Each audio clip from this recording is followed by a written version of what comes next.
మా పెద్దాయన నందమూరి తారక విశ్వవిఖ్యాత నట సార్వభౌమ నందమూరి తారక రామారావు గారు, నాగేశ్వరరావు గారు, అదొక జనరేషన్. 2 కృష్ణన్నయ్య, సోన్బాబు అన్నయ్య, అదొక జనరేషను. చిరంజీవి గారు, నేను, మేమంతా ఒక జనరేషను.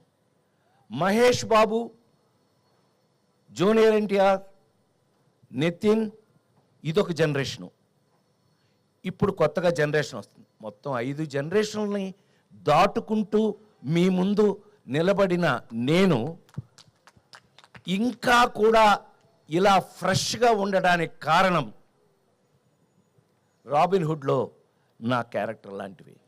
ఈ విషయాన్ని మీరు రేపు 28వ తారీఖున థియేటర్లలో, ఈ మధ్య థియేటర్లో కూర్చొని హాయిగా ఫ్యామిలీతో చూసుకునే సినిమాలు లేవనే కంప్లైంట్ దాటి ఒక అద్భుతమైన ఫుల్ ఎంటర్టైన్మెంట్ మీకు మంచి కథతో, నేను అదే చెప్పాను. రాబిన్ హుడ్ ఏంటండి? దొంగ.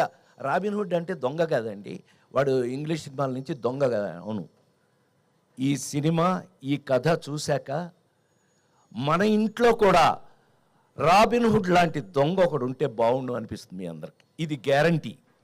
ఇది కేవలం నేను ఒక ఫంక్షన్లో మీ అందరికీ మీ ముందు మాట్లాడడానికి నేను చెప్పట్లేదు. 100% ఒక అద్భుతమైన కథతో ఎంటర్టైన్మెంట్ దాంట్లో మిక్స్ అవుతూ ఈ సినిమా చూసి బయటకు వచ్చేటప్పటికి మా హీరో చెప్పినట్టుగా మేము 4 గుర్తుంటామండి. లేదంటే సత్యంగా నేను నా పేరు మార్చి వేరే పేరు పెట్టుకుంటాను.